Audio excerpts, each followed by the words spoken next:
Okay. Good afternoon, ladies and gentlemen, and welcome to the North Sydney Local Planning Panel. This afternoon, we're dealing with 5 matters, and what I will do is introduce you to the panel and explain to you what the panel does by way of its determination process. The panel is established by state government to determine development applications up to a value of $30 million. The panel deals primarily with matters that are seen as being controversial, that are seen as exceeding the development standards, or they have more than 10 unique objections. The North Sydney Council, and indeed this panel, acknowledges the Cammeraygal people being the traditional owners of the land on which we're meeting today. I should tell you that the panel has inspected all of the sites that we're considering. We have had the benefit of a very detailed briefing from council staff, and each item has been the subject of a very detailed assessment process and a series of individual recommendations. I can also say to you that the panel have each stated, both verbally and in writing, that they do not have any conflicts of interest of any of the matters that we're determining this afternoon. I'll start by introducing myself as your chair this afternoon. My name's Gary Shields. I'm a planner and urban designer with some 50 years experience. I have master's degrees in planning and a PhD in planning. I've worked in both local government and council, and for a period of time, the Land Environment Court. I also chair other panels in the metropolitan area. Can I ask the gentleman on my right, Mr. Fletcher, to introduce himself? Thank you, Mr. Chairman. My name is Lindsay Fletcher. I'm a town planner by profession, a consultant town planner. I've worked for too many years, perhaps, in both local government and the private sector. And I've been on a number of panels for some time, but this is my first visit to North Sydney. Welcome, Mr. Fletcher. On my left, John. Hi, my name is John Bohane. I'm the community member. I'm a local resident and a local architect with experience on this panel and the regional panel. Thank you, John. And Lloyd. Oh, yes, Lloyd Graham is my name. I have a planning background, and most of my work was for the state government in Western Australia. And I used to sit on the Town Planning Appeal Tribunal in that state.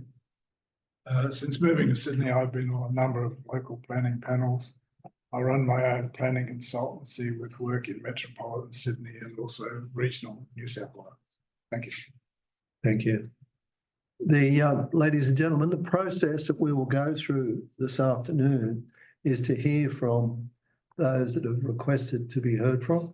I would firstly ask of you to limit your presentations to 3 minutes, if you'd be so kind. Could you also, and I know you would, be very respectful to other speakers and indeed everyone else that you might be addressing. And the panel will then ask questions that they might have of any of the submitters. At the conclusion of the presentations, that will be the end of the public section of our meeting. We will then close that portion of the meeting and move into our closed deliberation section. And we will then make a determination on each of the matters. The determinations will be placed on Council's website in the next 48 hours, and you can find the results of each of those at that stage. Having said that, the first item that we're dealing with today is the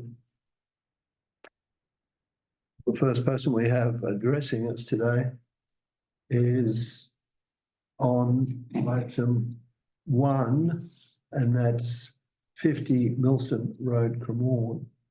We don't have any submitters as such, but we do have the applicant present. We have Robert Furry. Are you there, Robert? And we have Walter Barter. Where's Walter? I haven't seen you for a number of years, Walter. Hello. Look younger than ever. Are you here to address us or just to answer questions if we have any? I really just wanted to make a statement thanking the panel for their recommendation, and hopefully they endorse this recommendation for an approval based on having visited the site and read the thorough assessment by the planning officer at North Sydney Council. Okay, that's very succinct. Thank you for Short and sweet.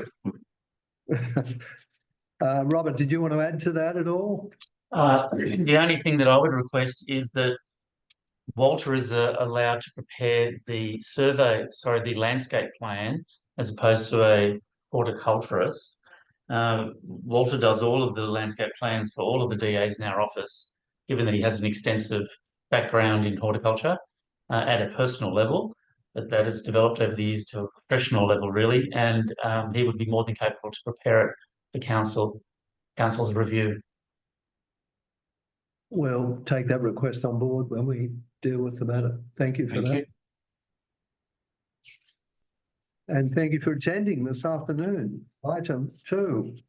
Okay, thank you. Thank you. Thank you. We have a submitter on this matter, Eleanor Purcell. Are you there, Eleanor? Eleanor, you might be. Yes, could you take your, that's better. Could you introduce yourself and then say what you'd like us to hear, please? I am the owner and resident of 21 Lavender Street, the adjoining property, and I've lived in this property for almost 45 years. And I have watched 15 applications in relation to 19 Lavender Street over the last 30 years. There has been many council determinations and many projects that have resulted in long construction durations impacting my property directly, both through the laneway access and in terms of noise and quiet enjoyment. I wanted to just draw the panel's attention. Look, I think the planning report absolutely covered all of the heritage, open space, sightlines, environmental and parking issues. But what I specifically wanted to draw the panel's attention to is in 1998, North Sydney Council approved a strata plan of subdivision, was DA 1274/97, under delegated authority, which subdivided the property into 2 lots. Those plan of subdivision reflected many objections of the previous applications in relation to the property on all of those items that I noted a few seconds ago. But what it did do, what that strata plan of subdivision did, and the subsequent certificate of title that was brought into existence did, was that it limited the height of potential further development on the open space area of the property. The applicant made no mention of the title or the restrictions on the title in terms of development potential across the open space. Council, as you know, churns quite a lot, not just North Sydney Council, most councils. And so I'd say there would probably be little sort of collective history going back that far. But it just strikes me as quite odd that a planning instrument that council is responsible for creating, that subsequently resulted in a certificate of title with multiple legal and commercial implications, does not does not have to be addressed as part of the application in terms of what restrictions, development restrictions are on that title. And that's particularly all I wanted to say. I mean, other than to note that on a stratum lot, the lot is is limited at each level by the ceiling and the floor, the finished floor level. The only level where there is a potential to expand beyond the existing envelope is on the lowest level, the basement level. Above that, the lot is limited to the areas nominated on the certificate of title. I do find it quite strange that this never actually got picked up as part of the application and addressed. That's all I've got to say. Thank you for that. I'll just see if the panel have any questions of you. Panel? Perhaps one, if I may, and it's something I can pursue with the council officers if you don't know the answer. But if there are restrictions as to use or covenants on the title, who is the beneficiary of that? Who has the ability to vary them? Is it the council? Well, I think the restrictions are they are the property of the strata plan. Because if it's not part of the lot title, it's part of the common area title. But based on, I mean, a lot of things flow from the area, the occupied area or the accommodation part of the property as opposed to potential air rights. So things like rates and land tax and all of those issues are impacted, and also legally in relation to the strata plan, there are issues because there's voting rights attached to the area of the lots. So it does have some significant consequences that go well beyond the DA process itself. Now, I'm not expecting the panel to address all of that, but it would strike me that the onus rests in two places. The first place it rests is on the applicant to disclose it to the council that there are title issues. And it secondly rests on the regulatory / statutory authority to ensure that all of that kind of information is disclosed when assessing an application. Thank you for that. Can I, did you have another question? No. Can I just attempt to respond to your concern and say that the panel has addressed its collective minds to the title, let's say, deliberations on the site. It has also addressed the clause provision in the LEP 1.48 and the general legal requirements that might apply to the site in relation to some of the concerns you've identified. So thank you for that, and we'll take your comments into account when we determine the matter. Thank you. So thank you. I have a Deborah McKentry. Deborah. Hunt. Yep. Hello. I do apologise. Hi. Yes. Would you like to? That's fine. Deborah, would you like to address the panel, please? Yes, please. Thank you. And thank you. So I'm the architect representing the applicant. So first, maybe if I could address the issue raised by Isabella Eleanor.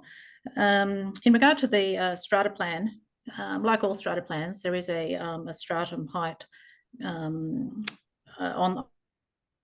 It does propose a ceiling at 3 metres above the lowest ground floor, and this has been disclosed to council. It was discussed at length with the assessing officer, and we sent in information from a specialist strata lawyer confirming that that particular stratum control is not a consideration of council, that it's subject to the SSMA, the Strata Management Act, something that can be agreed and varied by the two lot owners by agreement, then that would have to happen if and when the DA was approved. If we achieve development consent, then that's a separate process that is done through the lawyers and through the NCAT tribunal. So that's why it hasn't been considered by council, because it's not part of the jurisdiction. So if I can just bring that brings me to points that I wish to. Sorry. No, sorry. Continue, please. Yep.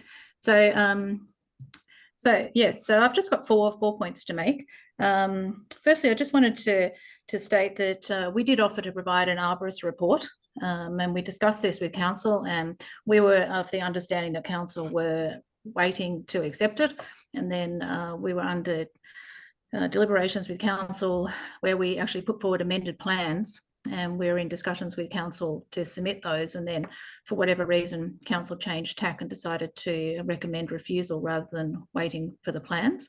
The plans were submitted the next day, but anyway, so one of the reasons that we didn't provide the arborist report for the submitted original application was because the amended application which we submitted was about half the size. It's 44% lesser in footprint. So obviously any arborist report we had done for the original proposal would have been superseded by that of the subsequent amendment. So we suggested it would be better to get the arborist report done for the amended proposal, because we were looking to try and compromise. So I just also wanted to address what appears to be a bit of a misconception about the slot view. I know that council's assessment report has focused on the loss of the or impact upon the slot view between the house and the garage, and there's a lot of talk in the heritage report in that regard, and also in regard to effect on views from public domain. We provided photo montages. A couple of them I actually put into the submission that I gave to the panel. The photo montages that we did, we couldn't find any point at the elevated section of Lavender Street where you could look through that slot between the house and the garage, where you do actually see the harbour or the bridge. We don't feel that there is such a view, because the trees of Watt Park below have now gotten so tall that they have actually obstructed that view. And this is shown by the photo montages that we submitted. So I'm a bit perplexed as to why council is focusing on this so-called view to the harbour and to the bridge. The bridge isn't even in that line of sight. It's about 30 degrees to the east. So I don't understand what council is focusing on there. And the second misconception is in the assessment report, it talks about the proposed additions impacting potentially harbour views from the heritage listed houses of the elevated section of Lavender Street. We provided a photo view analysis for 6 of those houses in detail, done according to the tenacity principles of case law, and it showed that all 6 of them have no impact whatsoever. But council, for whatever reason, have not given any regard to those photo montages we submitted. It's not even mentioned in their assessment report, and we would have liked to have had that considered, particularly as it's one of the main points that they're put forward as to why it should be refused. So after council decided abruptly, for whatever reason, to recommend refusal and discontinue our communications about an amended design, we actually provided the amended design on the day of the refusal. But we, as you saw from the letter from my client's lawyer, we're concerned that it didn't get a proper review. We know from the email trail that the drawings weren't downloaded until a certain time, and we know from the email trail when the refusal came through. So that was less than 3 hours. So in that 3-hour period, the assessing officer and the planning manager apparently reviewed those 15 drawings in detail, and the accompanying covering letter and all of the amendments, and decided that it did not address their concerns. Thank you. So I'd just like to note that in the amendments, and these are just brief points, the footprint of the addition is 44% smaller, so significantly smaller. It now consists of a lift and an ensuite. There's no link to the garage, so the slot view actually is maintained on the western side, and this gives an improved visual connection to the park below. The lift has been moved closer to the house as per council's request.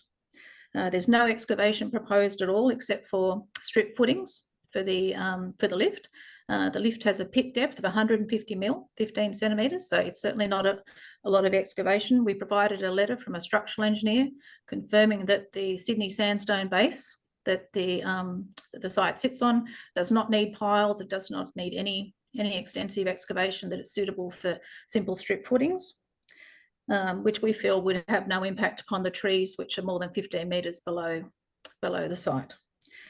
The addition that we proposed in the amended scheme was 600 mil lower in height, which gives a improved relationship to the form of the existing dwelling, the original dwelling, particularly in relation to the western sandstone wall. It has a lesser visual bulk. It's increased, actually more than doubled, the side setback, which was a point of council's concern. It provided an increase in landscaped area to up to 30%, and overall is only 3% increase in site coverage. So the overall building as it stands, because it obviously predates planning controls, it already exceeds the site coverage as it is. So what we're proposing in the amended scheme is actually only 3% greater than what's there. So all in all, we felt that the amended scheme had some positive points and that it deserved a more favourable or more thorough review. And what I would like to put to you today is I would just like for the planning panel to consider deferring the decision to allow council to actually review the amended scheme. As far as we're concerned, the amended scheme totally supersedes the previous one. So it would have been better to have been discussing the amended scheme rather than the original. Thank you. Thank you, Deborah. Just stay with us for a moment, if you would. You're asking the panel to defer the application? That's your request? That seems the tenor of your lawyer's request in their letter. Yes, to defer the determination so that council could actually do a more thorough review of the amended scheme, because we would rather have the amended scheme put forward, and we think that it actually addresses council's concerns. Okay, I'll just see if the panel has any questions of you. No, thank you, Mr. Chairman. I understand the point is you're making. No, thank you. Lloyd? No, I'm fine, thank you. Thanks, Deborah, so much for your presentation. We can take on board all of your comments today when we make a decision on this matter. Thank you. Okay, thank you very much for your time. Thank you. I'm seeing Mr. James Werrick on the right-hand side there, but I don't have you listed as a presenter. Are you just observing, Mr. Werrick? No, he's different item. Mr. Chair, I'm just observing. Thank you so much. Thank you. Item 3, I have Miguel Perez and Daniel Barber as the applicants on this particular item. I'm just wondering, are they there? And I think yes. There they are. Thank you. Are you proposing to address the panel, or do you just want to answer questions, or both? I'll address the panel just very briefly, if that's okay. That's absolutely okay. Can you contain yourself to 3 minutes? And please. Yes, I'll try to contain myself to 30 seconds. Well, and please identify yourself for the purpose of our records. Thank you. Sure. My name's Daniel Barber. I'm planning consultant. So I'm speaking to you today just to give you a very brief. Firstly, we support council's recommendation and all those conditions recommended as part of that recommendation for approval. Just to mention, the reasons for the panel today is because of the height variation at the site. One thing to note is that height is measured from ground level existing, as in the bottom of the existing basement. So a large portion of that height variation is a result of the height being measured from the bottom of the basement rather than using the extrapolated method from essentially the ground level surrounding the building. So it's a historical basement in this building. The reason the proposal is to provide a lift internally from the basement to the rooftop terrace. It's a 4-story terrace. The lift is contained within the maximum height of the existing terrace, but a portion will be visible from the top of the building. The purpose of that lift is to help the residents who currently want to age in place, so have access from a lift from the basement to the 4th story, so they can, rather than walk up the stairs the whole way, you can stay in that building. That's the purpose of this application. And I think that's pretty much it from my end. The architect has provided late correspondence 3, snippets of the architectural in 3D, just so you can have a look about how it looked like from the public domain. But that's it from me, pretty much. We just fully support council's recommendation. And if you've got any questions, I'm happy to answer them. Well within your 3 minutes. Thank you, Daniel. No worries. Does the panel have any questions of Daniel? None from me, thank you, Mr. Chairman. I'm fine. Thank you, Daniel. No Thank problem. you. We'll make a determination on your matter at the conclusion of the public meeting. Thank you. The next person requesting to address us is Warwick Gosling from DFP, and I can see Warwick in the right-hand side there in the frame. Warwick, would you like to address us? Please identify yourself and tell us what you'd like to say. Good afternoon, panel members. My name is Warwick Gosling. I'm a town planner and partner of DFP Planning. I've prepared the statement of environmental effects for the application at 340 Pacific Highway at Crow's Nest. Read through all of the conditions of consent. Myself, the applicant, and the owner, or the owner and the operator, are all happy to abide with those conditions of consent. In fact, we've already gone a long way to complying with the deferred commencement condition. As a annual fire safety certificate has now been submitted to the council for their determination. I'm not suggesting we remove that condition at this point, but just to let you know that we are working through those matters. So I would like to see the recommendation of the planner upheld with the panel. But I'm here to answer any questions at the panel, or if there was any objectors, to answer any of their questions. I have two questions. Thanks, Warwick. The first one is, are you aware that this use ever got an approval? Beg your pardon? Sorry. Are you aware whether this use got an approval at some stage? Oh yes, there was an approval for this site back in the early 1990s, right, for a health studio.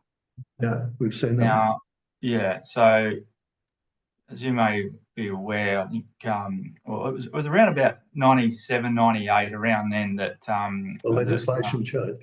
Yeah, the legislation changed to allow brothels to be approved under the environmental Sex planning. service sounds better. That's right, decriminalised. But prior to that, those type of operations used to go under the guise of health studios. So it was essentially operating on that site since 1990 as a health studio, but really being a sex services premises. Okay. Second question, the lease that the current people have, do you have any idea what that might be? It's a long-term lease. That is. Oh. Yes, yeah, it's been the same operator since 1990 till now. It's been known as the Upmarket Bathhouse, and that has been a long-term lease. And so I understand that there's no intentions for the owner to change the operator, and the operator is very keen to remain on the site, which is why they're going through this process. All right, thank you for that. Questions of the panel? No, thank you, Mr. Chairman. I have no questions. No, thank you. Thanks. No, I'm fine, Chair. Thank you, Warwick. We'll consider the matter based on the recommendations, your comments, and make a determination at the end of the meeting. I think that concludes the presenters that we had. James, last chance. You don't want to say anything? Wish us happy Mother's Day or something? Thank you, Chairman. I'm just observing today. Thank you so much. Okay. All right. Well, it's good to see you. Thank you. Okay, so that's all. Ladies and gentlemen, that concludes the public side of our meeting. We'll now make a determination on all of the matters that we have before us. Thank you.